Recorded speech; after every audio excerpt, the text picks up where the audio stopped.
ओम नमो भगवते वासुदेवाय। ओम नमो भगवते वासुदेवाय। ओम नमो भगवते वासुदेवाय। हरे कृष्णा। आप सभी का स्वागत है भगवद गीता स्वाध्याय में। आज हम हैं भगवद गीता के 6ठे अध्याय के 44वें श्लोक में, चैप्टर 6 वर्स 44। पूर्वाभ्यासेन तेनैव ह्रियते यावसोऽपि सः जिज्ञासुरपि योगस्य शब्द ब्रह्माति वर्तते। फिर से एक बार दोहराते हैं, यदि आपके पास भगवद गीता है तो आप भी रख सकते हैं अपने साथ। Chapter 6 verse 44। पूर्वाभ्यासेन तेनैव ह्रियते यावसोऽपि सः जिज्ञासुरपि योगस्य शब्द ब्रह्माति वर्तते। शब्दार्थ, भगवान कहते हैं अपने पूर्व जन्म की देवी चेतना से वह न चाहते हुए भी स्वतः योग के नियमों की ओर आकर्षित होता है। ऐसा जिज्ञासु योगी शास्त्रों के अनुष्ठानों से परे स्थित होता है। ना आशीष, हरे कृष्णा। पूनम जी प्रणाम। आस्था, हरे कृष्णा। आप सभी का स्वागत है। वास्तव में जो भगवद गीता का संदेश है ये एक लाइफ मैनुअल है।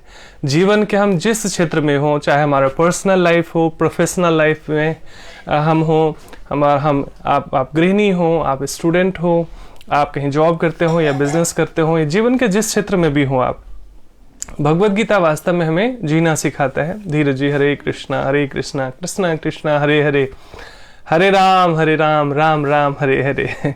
16 अक्षर का ये हमारा महामंत्र है। ब्रह्मा जी ने नारद जी को बताया था और नारद जी ने बाद में गुरु शिष्य परंपरा से पूरे संसार में इसका प्रचार किया था। घूम घूम कर उसी परंपरा से हम लोग सीखने का प्रयास कर रहे हैं। वास्तव में आज जो है हमारा 6ठे अध्याय का 44वां श्लोक, उससे पहले कुछ हमारे श्लोक आए हैं जिसको हम एक बार फिर से रिपीट कर देते हैं तो आप कनेक्ट फील कर पाएंगे कि क्या संदर्भ है इसका। भगवान इससे पहले कल जो हमने श्लोक लिया था वो कहते हैं, हे कुरुनंदन, ऐसा जन्म पाकर वह अपने पूर्व जन्म की दैवी चेतना को पुनः प्राप्त करता है और पूर्ण सफलता प्राप्त करने के उद्देश्य से वह आगे उन्नति करने का प्रयास करता है। उससे पहले कह रहे हैं, वह ऐसे योगियों के कुल में जन्म लेता है जो अति बुद्धिमान है। निश्चय ही इस संसार में ऐसा जन्म दुर्लभ है। और ये सब एक्चुअली इसलिए जवाब दे रहे हैं भगवान क्योंकि अर्जुन ने इससे पहले 2 प्रश्न पूछा था। उन्होंने कहा था, हे कृष्ण, यही मेरा संदेह है, मैं और आपसे इसे पूर्णतया दूर करने की प्रार्थना कर रहा हूं। आपके अतिरिक्त अन्य कोई ऐसा नहीं है जो इस संदेह को नष्ट कर सके। क्या संदेह?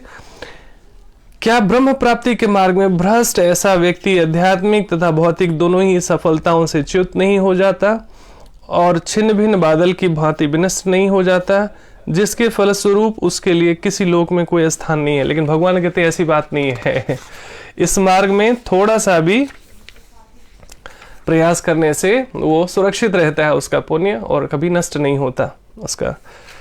अभी उसी कड़ी में अब आगे हम आते हैं 44वें श्लोक में, आज के श्लोक में, जहाँ भगवान कहते हैं ऐसे व्यक्ति के विषय में जहाँ अर्जुन जिज्ञासा कर रहे हैं कि जिसकी साधना पूरी नहीं हो पाती, जो किसी भी कारण से भटक जाता है या उसकी तपस्या या उसकी साधना अधूरी रह जाती है, उसका क्या होता है। ऐसे जिज्ञासा करते करते भगवान कई सारे श्लोकों में उसका उत्तर देते हैं।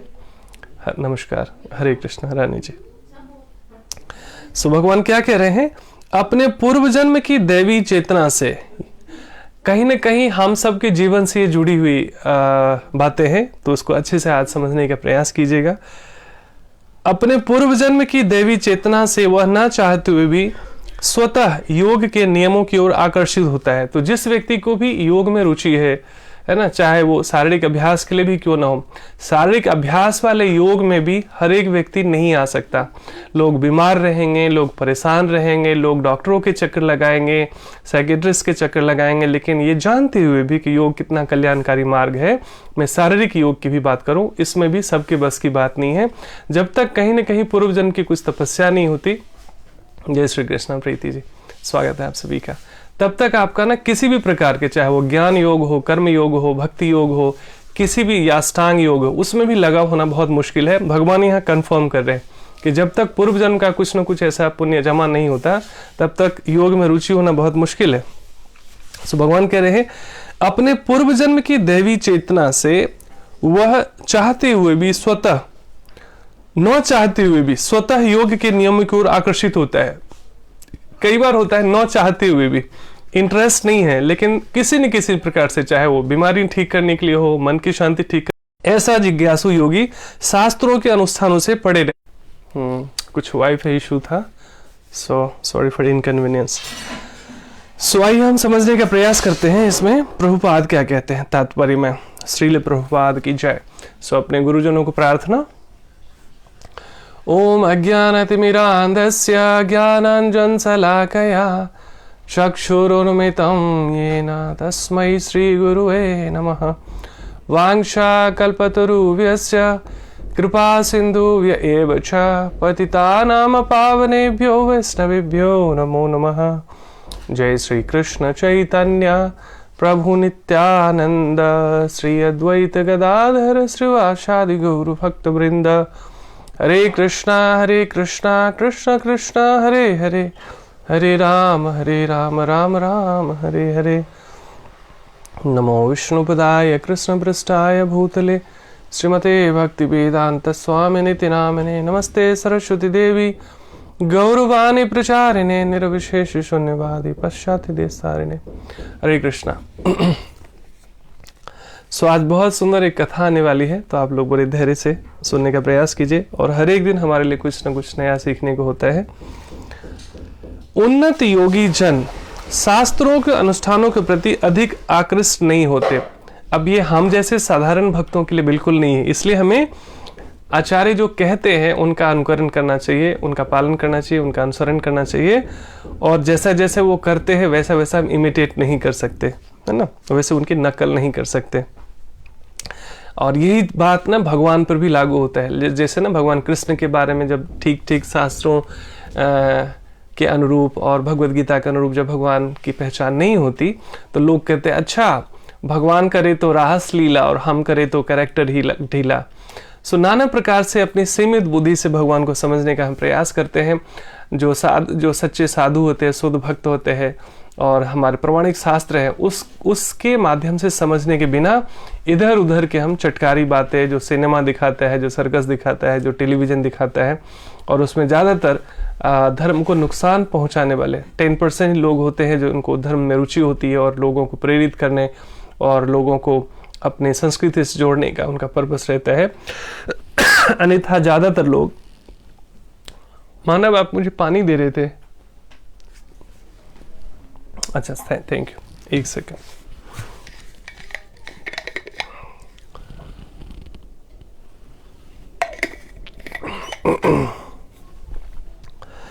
तो नहीं तो फिर ना मैं देखता हूं कई बार लोग कोटेशन लिखते हैं, कुछ भी बोल देते हैं, कुछ भी सेंटी बातें लिख देते हैं या बोल देते हैं, कहते हैं भगवान ने भगवत गीता में ऐसा कहा, है ना। सो कई लोगों को अब हिम्मत करके ये पूछनी चाहिए एक लाइन में कि भगवत गीता में ये बात भगवान ने कहाँ कहा, तो उनके पास कोई जवाब नहीं होगा। लोग पढ़ते हैं नहीं, उड़ती चिड़िया की तरह कुछ भी अपनी मनगठन बातें पकड़ लेते हैं और नीचे लिख देते हैं या बोल देते हैं भगवान ने भगवत गीता में ऐसा कहा। कुछ भी उठा के लोग बोल देते हैं, भगवत गीता का नाम चिपका देते हैं। ऐसा नहीं करना चाहिए, हमें ऐसे लोगों को रोकना भी चाहिए। दूसरी बात, भगवान रासलीला करते हैं या जो भी करते हैं, गोपियों के साथ नृत्य करते हैं, इसकी नकल हम नहीं कर सकते, क्योंकि भगवान एक उंगली पर 7 दिनों तक गोवर्धन पर्वत भी उठाकर रखते हैं। क्या हम कर सकते हैं क्या उसको? उनकी भगवान की नकल कर सकते हैं। सो भगवान क्या कहते हैं केवल हम एक्चुअली उनका अनुकरण कर सकते हैं, भगवान जो करते हैं उनकी हम नकल नहीं कर सकते, है ना। तो बड़े बड़े राक्षसों को भगवान मार देते हैं और बहुत सारी चीजें करते हैं। तो ये ना सोचकर भगवान की कोई भी एक चीज जो सुनी सुनाई है, जो भी प्रमाणिक ग्रंथों से अलग और जो शुद्ध परंपरा, गुरु शिष्य परंपरा में जो साधु हैं उनसे बिना सुने हुए, शुद्ध भक्तों से बिना सुने हुए कुछ भी हम नकल करते हैं, वो ठीक नहीं है। हरे कृष्णा सचिन प्रभु, जय श्री कृष्णा रश्मि जी, आप सभी का स्वागत है। सो अभी हम समझने का प्रयास करते हैं। उन्नत योगी जन शास्त्रों के अनुष्ठानों के प्रति अधिक आकृष्ट नहीं होते। ये हम लोगों पर अप्लाई नहीं होता, हम लोगों को शास्त्रों के अनुरूप ही चलने का प्रयास करना चाहिए। लेकिन एक ऐसी अवस्था आती है साधु की, उसके बाद वो ये शास्त्रों के नियम कानून से बहुत ऊपर उठ चुके होते हैं, लेकिन वो बहुत ऊंची स्थिति होती है, इसलिए हमें उनकी नकल नहीं करनी चाहिए।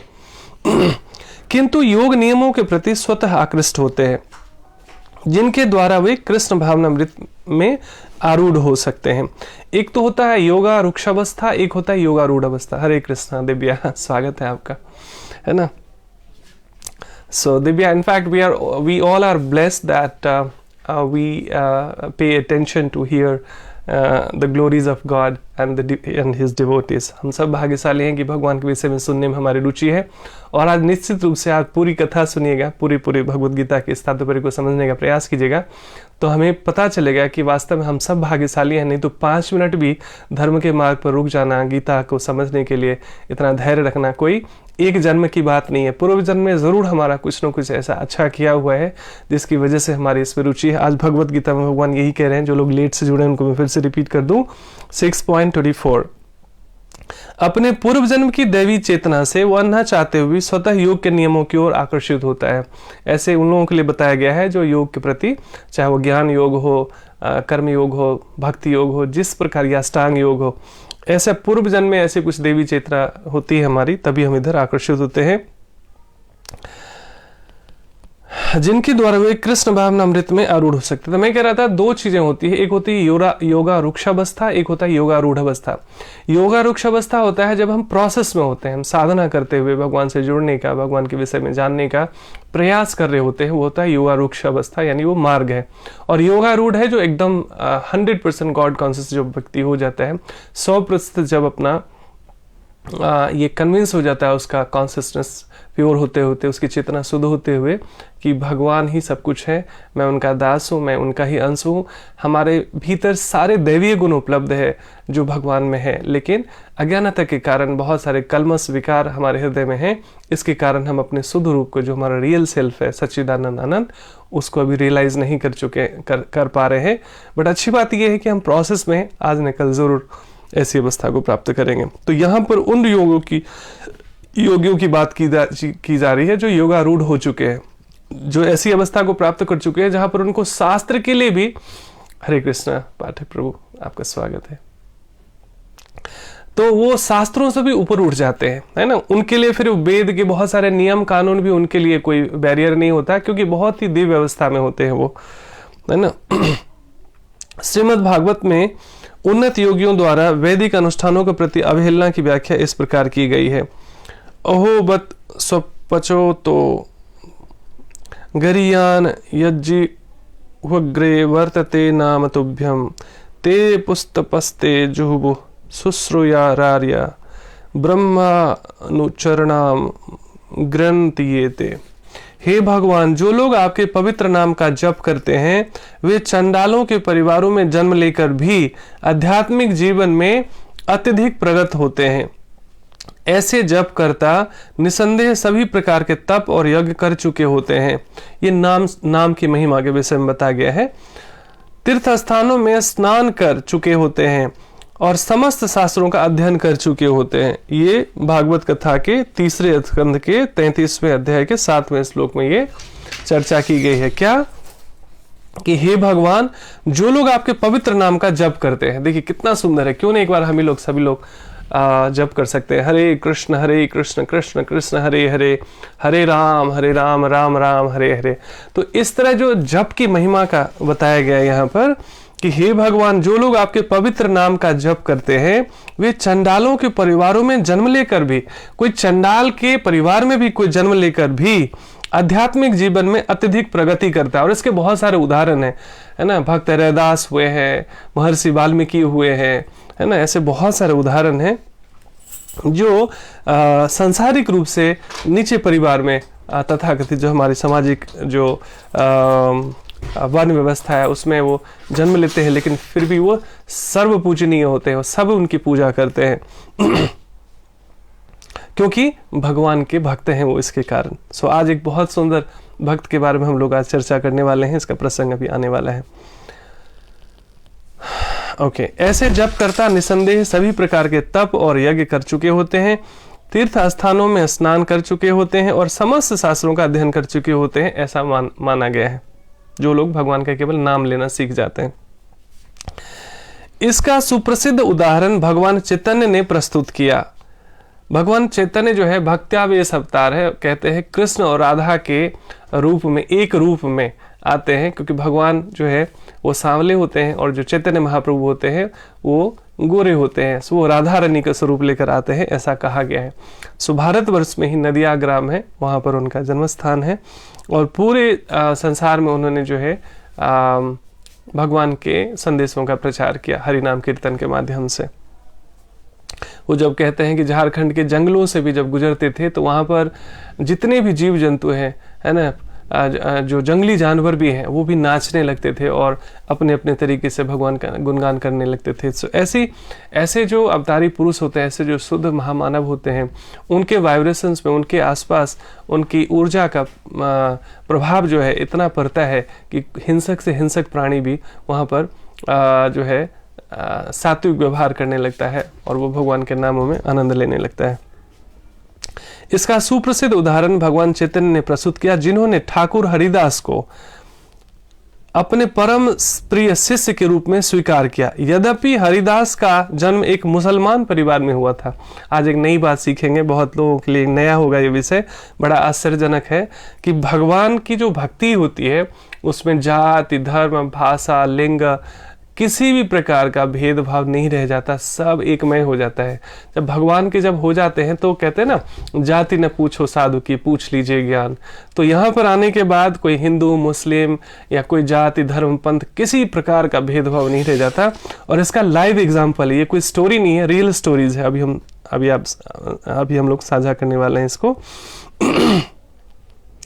यद्यपि हरिदास का जन्म एक मुसलमान परिवार में हुआ था, किंतु भगवान चैतन्य ने उन्हें नामाचार्य की पदवी, नामाचार्य जो नाम के जो आचार्य होते हैं, नामाचार्य हरिदास ठाकुर कहा जाता है ना, की पदवी प्रदान की, क्योंकि वे प्रतिदिन नियम पूर्वक 3 लाख भगवान के पवित्र नामों हरे कृष्ण कृष्ण कृष्ण हरे हरे, हरे राम राम राम हरे हरे का जप करते थे। और चूंकि वे निरंतर भगवान के पवित्र नाम का जप करते रहते थे, अतः यह समझा जाता है कि पूर्व जन्म में उन्होंने शब्द ब्रह्म नामक वेद वर्णित कर्म कांडों को पूरा किया होगा। तभी देखिए कि मुसलमान परिवार में जन्म होने के बावजूद भी बचपन से उनको हरिनाम में रुचि थी और उनके लिए उनको नाना प्रकार से प्रताड़ित किया गया, दंडित किया गया, मृत्यु दंड देने की भी पूरी कोशिश की गई, लेकिन कैसे चमत्कारिक रूप से वो बचते हैं और कैसे हरिनाम का प्रचार करते हैं, ये हम आगे अभी समझने वाले हैं। और चूंकि वे निरंतर भगवान के पवित्र नाम का जप करते रहते थे, अतः यह समझा जाता है कि पूर्व जन्म में उन्होंने शब्द ब्रह्म नामक वेद वर्णित कर्म कांडों को पूरा किया होगा। क्योंकि जो वेद में जो एक भाग है जिसमें कर्म कांड है, उसमें अलग अलग यज्ञ फल की विवेचना है वहां पर, कि ऐसा यज्ञ करने से स्वर्ग मिलेगा, ऐसा करने से पुत्र मिलेगा, ऐसा यज्ञ करने से धन लाभ होगा, ऐसा ग्रह करने से ग्रह कथित यज्ञ करने से ग्रह कथित हो जाएगा। नाना प्रकार के सांसारिक लाभ के लिए भी और आध्यात्मिक लाभ के लिए भी उसमें कर्मकांड की व्यवस्था की गई है। लेकिन ये व्यवस्था वास्तव में भगवान से जोड़ने के लिए है। शुरू में जैसे मैंने कई बार उदाहरण दिया, एक सेकंड,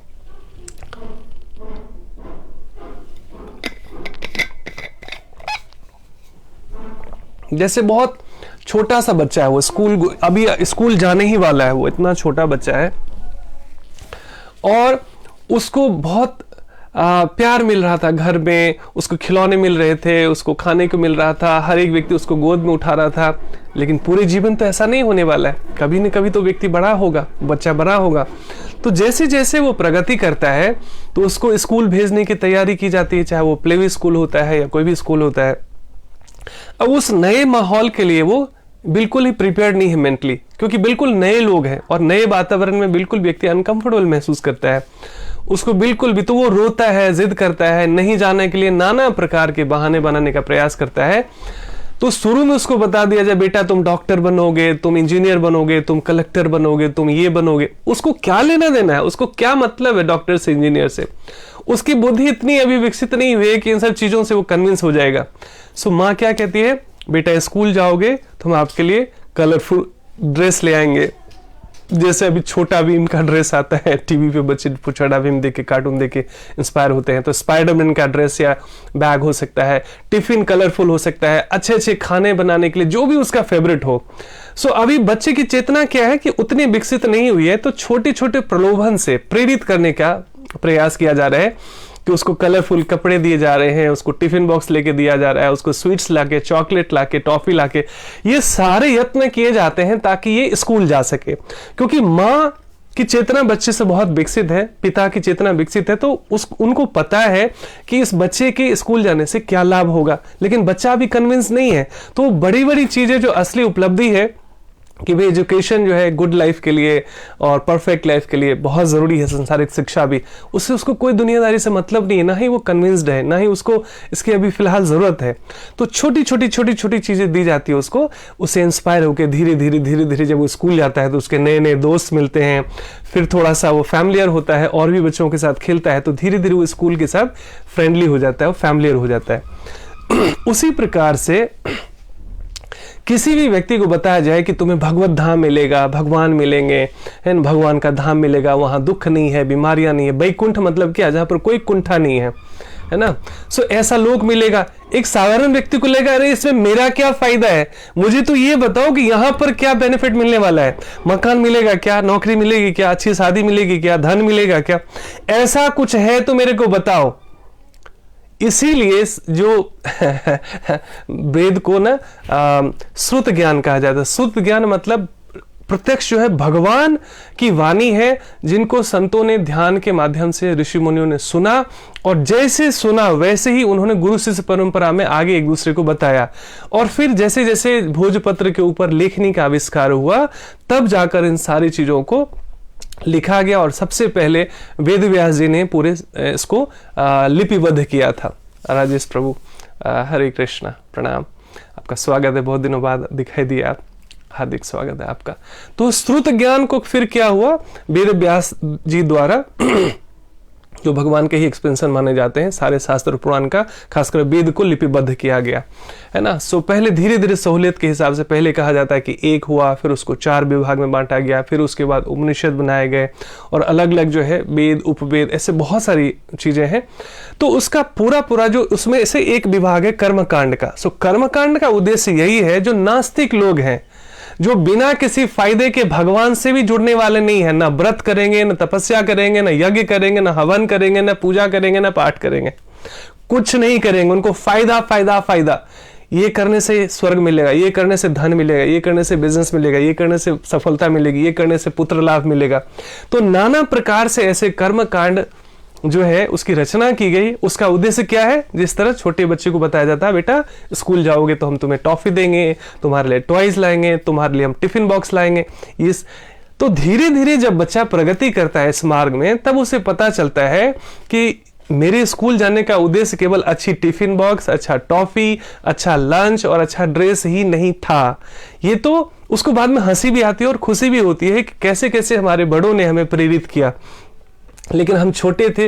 अब वही बच्चा जब बड़ा हो जाता है तो वो टिफिन बॉक्स किसी काम का कोई इंटरेस्ट नहीं रखता।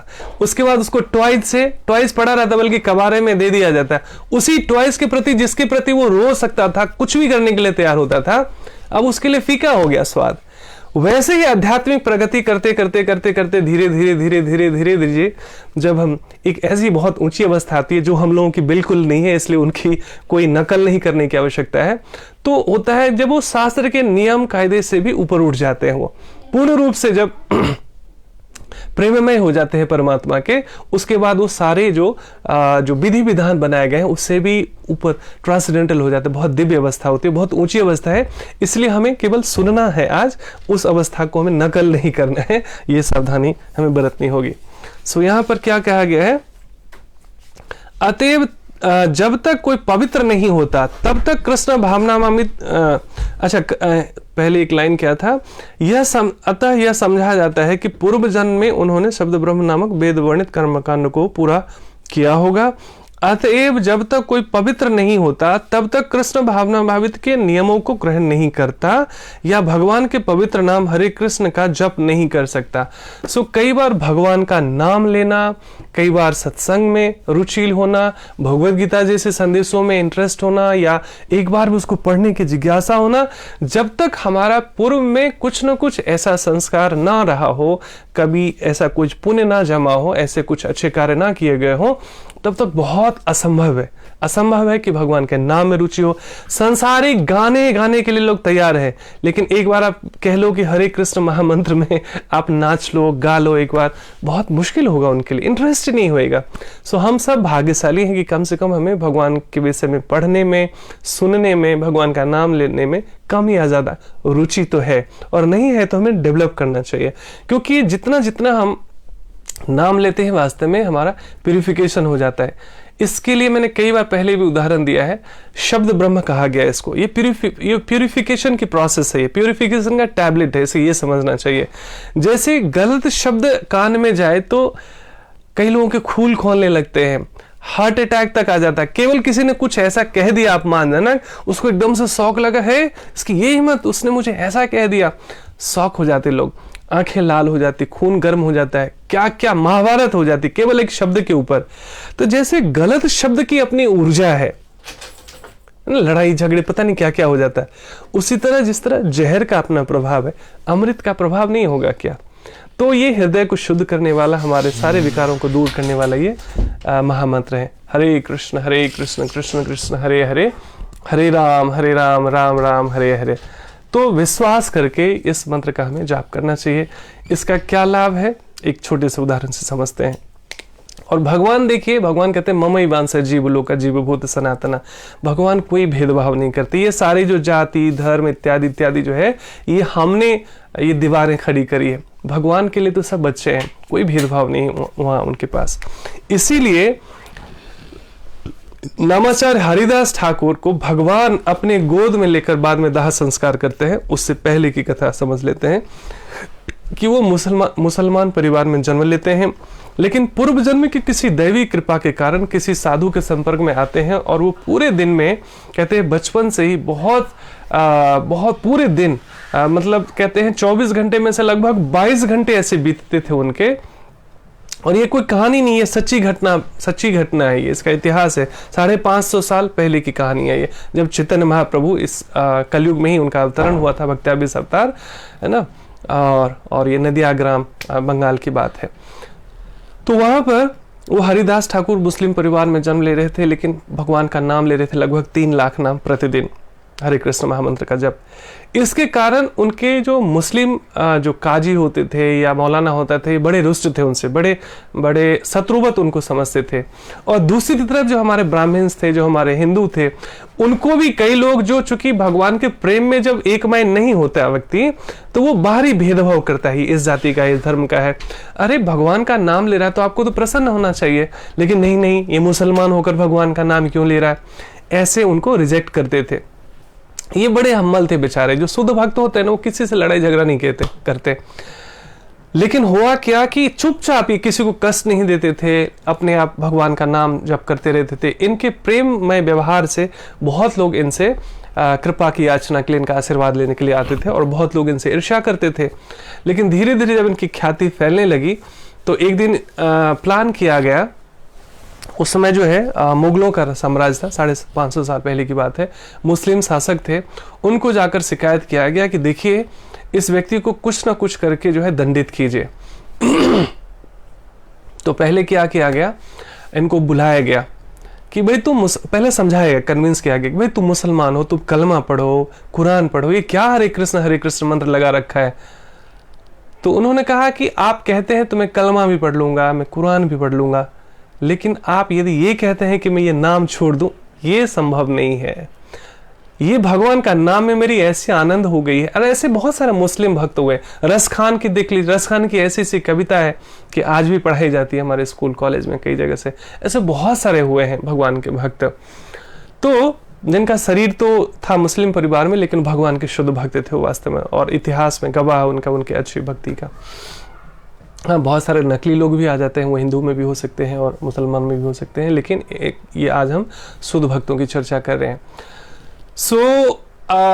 जब प्यार से नहीं समझे तब उनको धमकाया गया कि देखो तुम्हें जान से मार दिया जाएगा यदि तुम ये भगवान का नाम लेना नहीं छोड़ते हो तो। बोले देखिए मृत्यु तो अवश्यंभावी है, वो तो सबकी आनी है, एक दिन आपकी भी आनी है, मेरी भी आनी है। यदि आपके हाथों मेरी मृत्यु लिखी है तो ऐसा ही सही, लेकिन मैं हरि नाम तो नहीं छोड़ने वाला हूं। शुद्ध भक्त बने कि नहीं, क्या प्रिंसिपल है? इसका कुछ नियम नहीं है। दिव्या का बीच में प्रश्न आया है। वास्तव में क्या है, जैसे ना आप अच्छा प्रोसेस क्या है? प्रोसेस तो ये है, भगवान का नाम लेना है। चार ही चीजें, 4 पिलर है जो हमारे गुरु शिष्य शास्त्र बताते हैं। स्वाध्याय यानी भगवान के विषय में पढ़ना, सत्संग उन्हीं के विषय में ऐसे लोगों का संग करना जो भगवान के विषय में जानते हो, भगवान के विषय में जानने का प्रयास करते हो, जो भगवान का नाम लेते हो। और 3-4 नियम है, जैसे मांसाहार नहीं करना, नशा नहीं करना, जुआ नहीं खेलना, व्यभिचार नहीं करना, इन सब नियमों का पालन करके अपना हृदय शुद्ध कर चुके हो। और साधना करना अर्थात भगवान का नाम अधिक से अधिक लेना, और डिसिप्लिन लाइफ जीना, ऑस्टेरिटी में पवित्रता का पालन करना अपने डीलिंग में, पुरुष में, क्योंकि आचरण ही प्रचार है। और ये जब उनका स्वाध्याय, सत्संग, साधना अच्छा होता है, ये 3 पिलर जब हमारा स्ट्रांग रहता है, तो चौथा पिलर अपने आप स्ट्रांग हो जाता है, वो है सेवा का। सेवा का अर्थ होता है कि जो भी ईश्वरीय आनंद मुझे मिला उसको जन जन तक पहुंचाना, और उसके लिए कुछ करना नहीं पड़ता, ये स्वाभाविक रूप से होता है। जैसे खाना अगर कहते हैं ना पूरा भर गया हो तो डकार आती है, तो डकार कोई करता नहीं, इट्स ऑटोमेटिक प्रोसेस, तो लगता है इट्स डन, बिल्कुल अब जगह नहीं है, एकदम पेट भर गया है। वैसे ही प्रोसेस बहुत सिंपल है। भगवान के नाम का जप लेना, भगवान का भोग लगा हुआ प्रसाद पाना, भगवान के विषय में प्रतिदिन पढ़ने का और उसके माध्यम से जानने का प्रयास करना, समझ में नहीं आए तो जिज्ञासा करना, है ना, और तदनुरूप जीवन जीने का प्रयास करना। जब जागो तभी सवेरा। सो आप देख रहे हैं कि यहाँ पर एक मुसलमान परिवार के लिए भी भगवान ने कैसी कृपा की, इसकी आगे हम अभी चर्चा सुनने वाले हैं। हरे कृष्णा रीता जी, स्वागत है आपका। सो क्या होता है, हरिदास को धमकाया जाता है लिटरली कि देखो यदि तुम भगवान का नाम लेना नहीं छोड़ते हो तो तुम्हें मृत्युदंड मिल सकता है, और तुम इसे धमकी मत समझना, ऐसा सच में होने वाला है, इसलिए जितना जल्दी हो सकता है तुम समझो इस बात को। वो मुस्कुराते हुए समझते हैं कि जाको राखे साईं मार सके ना कोई, लेकिन ऐसा एक दिन आता है तो वहां पर ना पब्लिकली पनिशमेंट दी जाती थी। तो यहाँ पर 22 चौराहों का जिक्र है इतिहास में कि 22 बाजार और 22 चौराहे, 22 ऐसे जो है पब्लिक प्लेस जहां पर ढिंढोरा पीटकर लोगों को, गांव के लोगों को, शहर के लोगों को जमा किया जाता था कि देखो देखो, सुनो सुनो सुनो, भगवान का जो नाम लेता है और जो काजी का या ये राजा का बात नहीं मानता, देखो उसकी कैसी भयानक सजा होती है। तो एक दिन लिटरली उनको घसीट कर पकड़ के लाया जाता है, और 4 होते हैं ऐसे राक्षस जैसे जो है ना, कसाई जैसा दंड देने वाला व्यक्ति, वो चाबुक मारता है उनको चौराहे पे जब तक वो बेहोश नहीं हो जाते, और फिर भी मुस्कुराते हुए भगवान का नाम लेना नहीं छोड़ते हैं, और फिर उनको घसीट कर जो है दूसरे चौराहे पर ले जाया जाता है। ऐसा करते करते लगभग 21 चौराहे पर जब जाते हैं तो मारने वाला थक जाता है, और वो प्रार्थना करता है कि देखिए हमें 22 चौराहों की सजा मिली थी, ये 21वां चौराहा है, भैया तुम अब मर क्यों नहीं जाते हो? अब मर जाओ, नहीं तो हो सकता है मुझे सजा मिलेगी अगर तुम मरते नहीं हो तो। अब तुम्हारे पीठ में, पूरे शरीर में कहीं जगह नहीं बची है जहां पर हम तुम्हें चाबुक मारे, तुम्हें सजा दे। तुम किस मिट्टी के बने हुए हो भैया? मान लेते राजा की बात, क्या हो जाता है।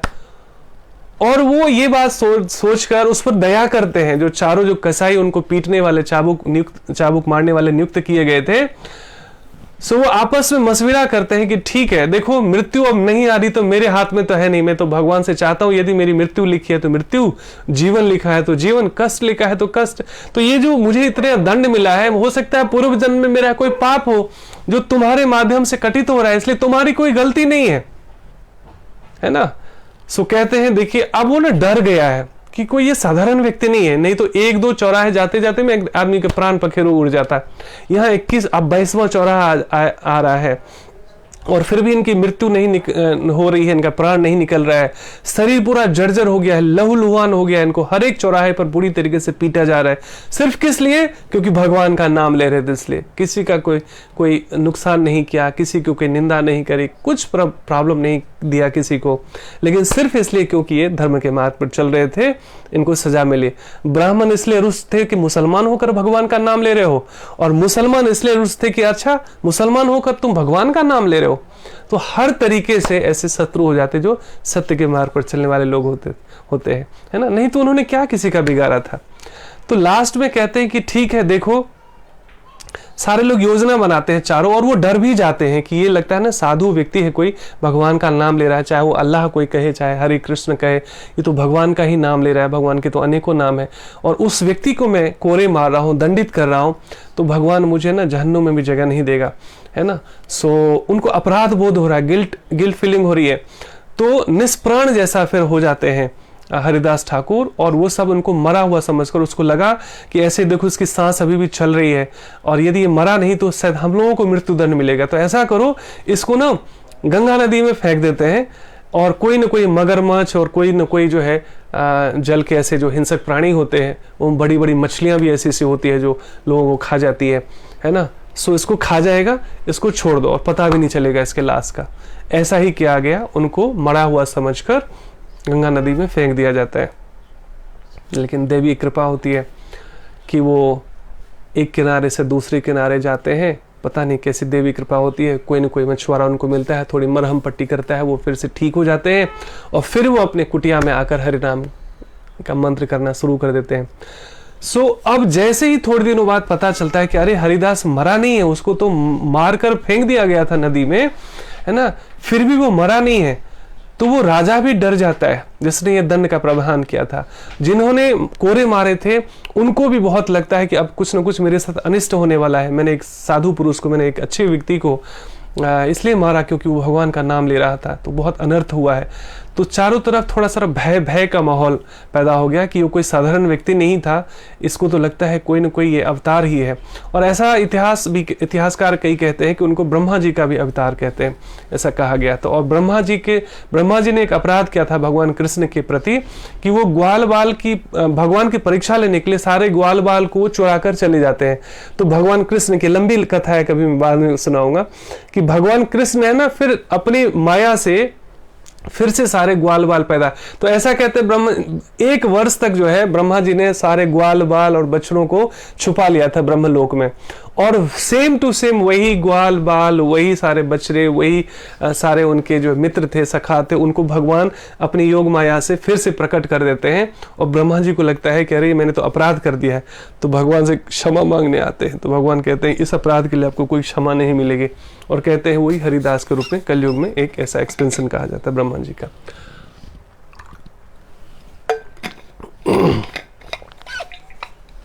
वैष्णव आचार्यों का ऐसा मानना है। तो फिर क्या हुआ, अब लगा कि अब क्या किया जाए।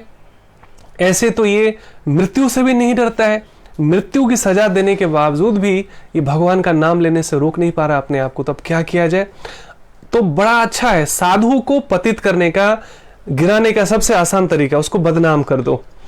तो एक जो सबसे वहां की बहुत सुंदरी नृत्यांगना थी, जो अच्छे से अच्छे लोगों को राजा और मंत्री लोग ऐसे दुरुपयोग करते थे उस स्त्री का, कोई व्यापारी हो, कोई प्रतिष्ठित व्यक्ति हो, कोई अच्छा व्यक्ति हो, किसी को कुछ ब्लैकमेल करना हो, तो उसके लिए उसका इस्तेमाल किया जाता था कि येन केन प्रकारन उस व्यक्ति को फंसाओ, तुम्हें जितना धन चाहिए तुम्हें मिलेगा, लेकिन टारगेट यही है कि उस फलाने व्यक्ति को तुम बदनाम कर दो, पतित कर दो अपने संग से। ठीक है, इस बार भी जो है हरिदास ठाकुर के पास उसको भेजा जाता है ना। सो ऐसे मेरे ख्याल से हीरा देवी ऐसे कुछ नाम होता है उस कई लोग वेश्या कहते हैं, कई लोग नृत्यांगना कहते हैं, ऐसा ही कुछ था। कहने का मतलब किसी भी व्यक्ति को पतित करने के लिए उसका दुरुपयोग किया जाता था। तो हरिदास ठाकुर के पास भेजा जाता है। तो हरिदास ठाकुर के पास जाके कहती है कि देखिए आप भी युवा हैं, मैं भी युवती हूँ, और मेरे जैसे सुंदरी युवती इस आपको नगर में मिलेगी नहीं कोई, तो आप यहाँ एकांत में रहते हैं, मुझे कोई आपत्ति नहीं है, हम आएंगे तो आपको थोड़ा खाना बना के भी खिलाएंगे, क्यों ना हम दोनों शादी कर लें। तो जो शुद्ध साधु होते हैं ना, वास्तव में उनको ना एक इंट्यूशन आता है, भगवान की कृपा से उनको ना एक स्ट्रांग इंट्यूशन आता है कि इसका नियत ठीक नहीं है, कुछ गलत उद्देश्य से आई है। वो समझ जाते हैं, मन ही मन मुस्कुराते हुए कहते हैं ठीक है, कोई दिक्कत नहीं है, आप थोड़ी देर यहाँ पर रुकिए, मेरा देख लीजिए, मेरा जीवन जो लाइफ स्टाइल है, हमारा जीवन शैली कैसा है, अगर आपको लगता है कि यहाँ पर रह पाएंगे तो हमें कोई आपत्ति नहीं है, ठीक है। सो 2-3 घंटे तक वो इंतजार करती है और कहते हैं ना तब तक मेरा ना माला चल रहा है, मेरा माला समाप्त हो जाएगा, फिर हम आपसे और भी वार्तालाप करेंगे, आप जो चाहेंगे आप जो भी चाहेंगे वो मैं करने के लिए तैयार हूँ, बस मेरा माला हो जाने दीजिए। और माला तो उनका 3-3 लाख माला चलता था ना, 22-22 घंटे, 2 घंटे में उनका खाना सोना सब कुछ होता था, ठीक है। बहुत ही ऊंची अवस्था में, अलग ही अवस्था में थे वो। 2-3 घंटे वो हीरा देवी बैठती है साथ में और वो बोर होके फिर चली आती है अपने यहाँ। तो उसको पूछा जाता है क्या उसको पतित कर दिया तुमने, तुम अपना टारगेट अचीव करके आ रही हो क्या? बोले अरे नहीं महाराज, ऐसा कुछ हुआ नहीं आज तो। उसने पता नहीं 3 घंटे उसका जप ही समाप्त नहीं होता, उसने बोला था जप समाप्त होगा तो वहाँ 3 घंटे तक मैं बोर हो गई वहाँ पर। तो ऐसा देखा गया है कि जिनका हृदय में कुछ करवाहट रहती है, कुछ विकार रहता है, तो जहाँ पर हरि नाम होगा, हरि कथा होगी, सत्संग होगा, वहाँ पर वो बोर हो जाएंगे, उठ के भाग जाएंगे। वो संसार के सारे मनोरंजन देखने के लिए, झेलने के लिए, एंजॉय करने के लिए तैयार रहते हैं, लेकिन जहाँ पर सत्संग होगी, कथा होगी, भगवान का नाम होगा, भगवान के भक्तों की चर्चा होगी, वहाँ पर उनका मन नहीं टिकेगा, वो बोर होके भाग जाते हैं वहाँ पर, है ना। तो ठीक है, फिर दूसरे दिन फिर से आती है, फिर वही कहते हैं कि कोई बात नहीं, आप रुक जाइए, थोड़ा सा मेरा जप समाप्त हो जाएगा, फिर आपसे वार्तालाप करेंगे। इस दिन 7-8 घंटे हो गए उनको बैठे बैठे, फिर बोर होकर वो चली आती है वापस। फिर पूछा जाता है, यहाँ पर सारे मंत्री और सारे जो है पूछते हैं कि क्या हुआ, आज सफल हुई? बोले अरे नहीं, आज तो फिर भी मैंने हिम्मत किया, मैंने तो कल 2-3 घंटे बैठी थी वहाँ, मैंने सोचा अब समाप्त होगा। ऐसा करके 7-8 घंटे बीत गए, पता नहीं क्या जपता रहता है भगवान का नाम, पता नहीं कैसा पागल आदमी पूरे दिन भगवान का नाम कैसे ले पाता है, ठीक है। फिर तीसरे दिन आती है, तीसरे दिन बैठे बैठे इसको नींद झपकी आने लगती है और इनका जप ही समाप्त नहीं होता है। और 3 दिन के हरिनाम बार बार सुनने के कारण, श्रवण के कारण, एक शुद्ध भक्तों के संपर्क में उनकी ऊर्जा के कारण वो चरण पकड़ लेती है, शुद्ध हो जाती है। 3 दिन चूंकि उसके कान में भी हरिनाम गया ना, तो वो चरण पकड़ लेती है, कहती है क्षमा कीजिए हे महात्मन, मैं बहुत नीच स्त्री हूँ और अपने प्रलोभन के कारण और अपने सुंदरता के अहंकार के कारण मैं आपको पतित करने आई थी, आपको अपने पद से गिराने आई थी, आपको नीचा दिखाने के लिए आई थी ताकि आपकी बदनामी हो सके। लेकिन आप साधारण नहीं है, आप कोई और ही हैं, आप साधारण पुरुषों में से, साधारण साधुओं में से नहीं है। हो सके तो मुझे क्षमा कीजिए, लेकिन अब मैं वापस नहीं जाना चाहता हूँ उस नर्क में। और मैंने न जाने जीवन में पाप ही पाप किए हैं, अपने सुंदरता और अपने युवावस्था और अपने प्रोफेशन के बल पर मैंने बहुत सारे धन अर्जित कर लिए। अब मुझे आप ही मार्ग दिखाइए, मुझे क्या करना चाहिए। आप कैसे बिना कुछ सुख संपदा के भी इतने बड़े शांत से रहते हैं, इतना आनंद मैंने राजा के चेहरे पर भी नहीं देखा। सभी लोग डरे हुए हैं कि कोई मेरा राज न हड़प ले, कोई ये न कर दे, मृत्यु न कर दे, और आप एकांत में रहते फिर भी कितने आनंदित रहते हैं। तो ऐसा ही मैं जीवन में चाहती हूँ। और 3 दिन में आपके संपर्क की वजह से शायद मेरे पूर्व जन्म के कुछ पुण्य होंगे, जिसकी वजह से मुझे लगता है कि अब मुझे दोबारा उस जीवन में नर्क में नहीं जाना। और वैसे भी हो सकता है मुझे मृत्यु दंड दे, क्योंकि मैं असफल हुई हैं अपने उद्देश्य में। वो मुस्कुराते हैं, कहते हैं आपको घबराने की जरूरत नहीं है। तो वो जितना भी अपना धन अर्जित करती है वो दे देती है, गरीबों में बांट देती है, रिश्तेदारों में बांट देती है और सब कुछ छोड़कर उस आश्रम में आ जाती है। वो कहते हैं चूंकि आप स्त्री हैं इसलिए आप तो मेरे आश्रम में नहीं रह सकते, लेकिन एक काम कर सकते हैं, आप इस कुटिया में तपस्या कीजिए, भगवान सब व्यवस्था करते हैं और मैं जो है कहीं भी रह लूंगा, मैं तो साधु आदमी हूँ, मैं तो कहीं भी और भी कुटिया बना लूंगा, कहीं भी रह लूंगा, या कहीं भी कोई लोग बना के दे देंगे मैं वहाँ रह लूंगा। सो वहाँ फिर वो नाम दीक्षा देते हैं, है ना। और उसको घमंड क्या था कि हरिदासी छोड़कर, वो जब भी उसे पूछा जाता पहले दिन दूसरे दिन कि अभी ना हरि का दास है वो, अब वो जो है हीरा का दास हो जाएगा। हीराबाई शायद हीराबाई नाम था उसका, तो हीरा का दास हो जाएगा बहुत 2-3 दिन के अंदर ही, अभी तो हरि का दास है। लेकिन अंततः क्या होता है, भगवान की भक्ति जीतती है और संसार की माया हारती है। तो इस प्रकार से क्या होता है कि वो अपनी कुटिया दे देते हैं, वो कहीं अलग कुटिया बनाकर नाम दीक्षा दे देते हैं और वो भी बाद में बहुत बड़ी साध्वी, बहुत प्रसिद्ध साध्वी बनती है ना। सो जब जागो तभी सवार, यही भक्ति मार्ग में देखिए कि एक बेश्या भी साध्वी बन गई जो पतित करने आई थी, पूरे जीवन इसने पाप ही पाप किया था। और एक दूसरा जो मुस्लिम परिवार में जन्म लेकर, रीता वर्मा जी नमस्कार, हरे कृष्णा, है ना, मुस्लिम परिवार में जन्म लेते हुए लेकिन नाम के बल पर मृत्यु भी उनको छू न पाई, कोई कष्ट उनको डिगा नहीं पाया, कोई प्रलोभन। एक तरफ देखिए साम दाम दंड भेद, है ना, हर तरीके से जो है ना अपनाया गया, तो मृत्यु का भय भी उनको विचलित नहीं कर पाया। अनावश्यक कष्ट उनको दिया जाता रहा और उनको बदनाम करने की भी कोशिश की गई। लेकिन जो भगवान के सच्चे भक्त होते हैं इन सारी परीक्षाओं में पास होते हैं। तो सच्ची भक्ति के लिए हमें बहुत चेष्टा करनी चाहिए, प्रयास करना चाहिए और उसके लिए हमें उचित मार्गदर्शन लेने की आवश्यकता हो। तो अहंकार नहीं करना चाहिए। कई बार हमको लगता है अरे हम तो गीता पढ़ रहे हैं ना, हमारे हृदय में ही भगवान है, मुझको सब कुछ पता है ना। ये सब नहीं पालना चाहिए अहंकार, कोई भी सूक्ष्म मिथ्या अहंकार कई बार होता है तो हम जिज्ञासा से में हिचकते हैं, पूछने में कैसा संकोच, है ना। हम सब कोई पैदा होते ही कोई ज्ञानी तो हो नहीं जाता है। जो हमारे टीचर रहे हैं, जो हमारे बड़े बुजुर्ग रहे हैं, वो भी कहीं ना कहीं सीखते हुए आए हैं। तो हमें भी सीखने से, जिज्ञासा करने से हिचकना नहीं चाहिए। और सेटिस्फाई नहीं हो तो भले 10 जगह जिज्ञासा करनी चाहिए, लेकिन जिज्ञासा करनी चाहिए। आस्किंग इज नोइंग, जितना हम पूछते हैं उतना हम प्रगति करते हैं। तो सबसे बड़ा तो बेस है ये है भगवद गीता। सो इनके संदेशों के, भगवद गीता के संदेशों के अनुसार हम जीने का प्रयास करें। उसके लिए प्रतिदिन थोड़ा थोड़ा पढ़ना भी पड़ेगा और एक ही चैप्टर को अगर नहीं समझ में आए तो 10-10 बार पढ़ना चाहिए। और मिरेकुलस ये है कि आप देखेंगे जितनी बार आप पढ़ेंगे ना उतनी बार एक नई समझ पैदा होगी। धीरे धीरे प्यूरिफिकेशन हो रहा है ना, बार बार प्यूरिफिकेशन हो रहा है। इस तरीके से स्वाध्याय से, सत्संग से, साधना से और उसके बाद सेवा जो है स्वाभाविक रूप से एक बाय प्रोडक्ट है स्वाध्याय सत्संग साधना का। इससे हमें अपने जीवन को प्यूरिफाई करना चाहिए। तो इससे आपका पर्सनल लाइफ, प्रोफेशनल लाइफ सब विन विन सिचुएशन रहता है, परफेक्ट लाइफ। डर चला जाएगा, चिंता चली जाएगी, है ना, अहंकार चला जाएगा। सो आप एक आनंद का प्रस्फुटन होता है अंदर, भीतर ही हमारे भीतर। जो एक्चुअली ना बचपन में ये सब हम सुनते थे ना, सब माया है, हमारे भीतर ही आनंद है। तो हमें लगता था, मैं चूंकि साइंस का स्टूडेंट था, मुझे लगता था अरे अंदर तो मुझे पता है, एनाटॉमी का मुझे पता है, अंदर स्टमक है, इंटेस्टाइन है, लीवर है, अंदर आनंद कहाँ है? कोई ऑपरेशन करके आनंद निकालना पड़ता होगा शायद, लेकिन आनंद कहाँ है?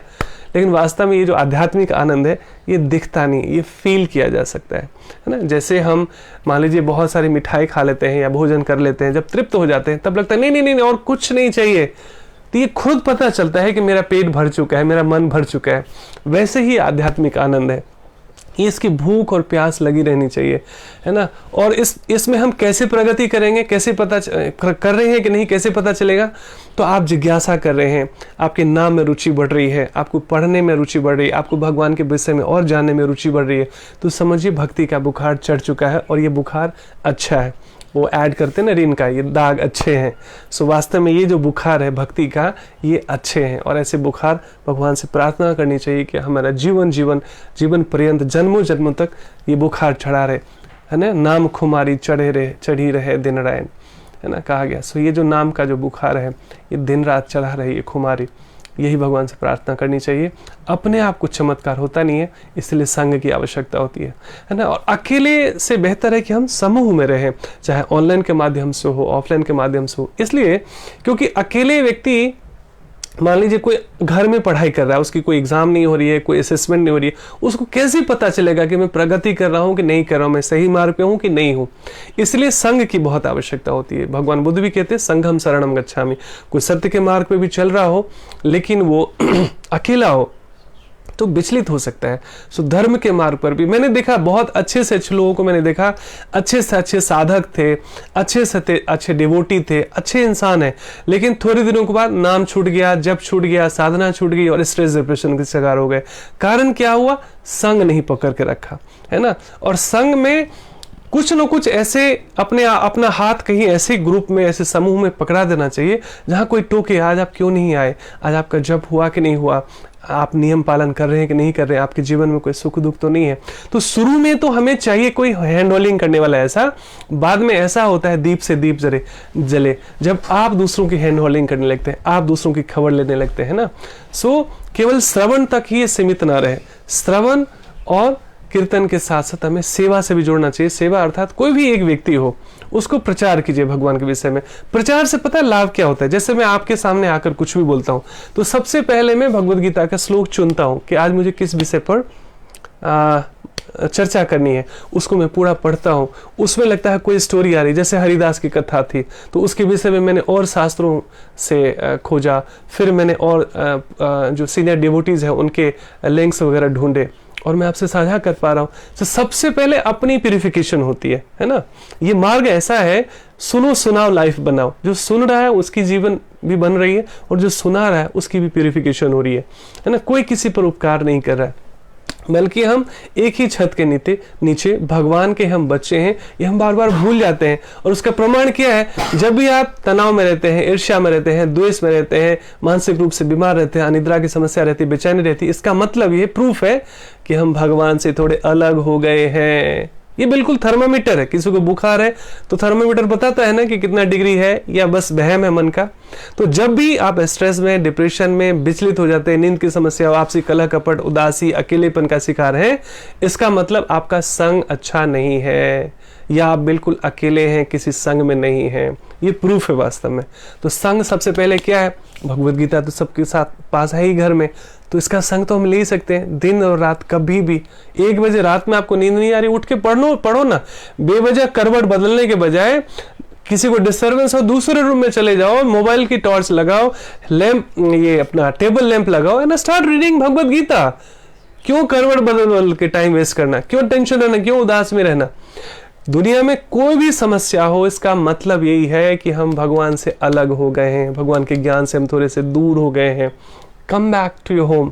ये घर है हमारा, घर वापसी है ना। सो कुछ पढ़ना, फिर कुछ सुनना, जिज्ञासा करना, वैसे जीने का प्रयास करना, तो ये हम सही मार्ग पे। उसका क्या प्रमाण होगा? इसमें आपकी रुचि बढ़ जाएगी, भगवान के विषय में सुनने में, इसकी चर्चा करने में, है ना। अब भगवान की कथाओं में, भगवान के भक्तों के विषय में सुनने में आपका इंटरेस्ट बढ़ जाएगा, आपका चैन की नींद आने लगेगी, स्वास्थ्य अच्छा रहेगा। क्योंकि 90% जो प्रॉब्लम है हमारे शरीर की वो साइकोसोमेटिक है। मन के बीमार होने के कारण सारी बीमारियां होती है शरीर में भी। So all your body problems is the by product of your mental issues.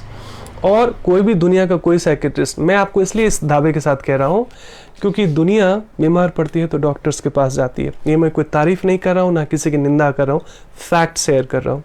दुनिया बीमार पड़ती है तो डॉक्टर्स के पास जाती है, लेकिन जब डॉक्टर्स बीमार पड़ते हैं तो हम लोगों के पास आते हैं। क्योंकि हर एक चीज़ की दवाई, हर एक चीज़ का इलाज दवाई ही नहीं है ना। तो जो इमोशनल इम्बैलेंसेस हैं उसको ठीक करने के लिए प्रॉपर काउंसलिंग के माध्यम से, और उसका बेस भगवद गीता ही होता है ना। लेकिन कई बार क्योंकि भगवान से रुचि नहीं होती कई लोगों की, ना ही पढ़ने के लिए बताओ तो लोग पढ़ नहीं पाते, यद्यपि कठिन है। तो जब तक पुराना पाप घेरा रहता है ना, विकार हमारे पुराने जो है ना वो जब जकड़े रहते हैं ना, आपके इंटरेस्ट नहीं होगी, इससे मन विचलित हो जाएगा। तो कई लोग कहते हैं जी भगवान की जब तक इच्छा नहीं होगी तब तक सत्संग में रुचि कैसे होगी, मंदिर कैसे जाएंगे, नाम कैसे लेंगे। ये सब एक्सक्यूज है।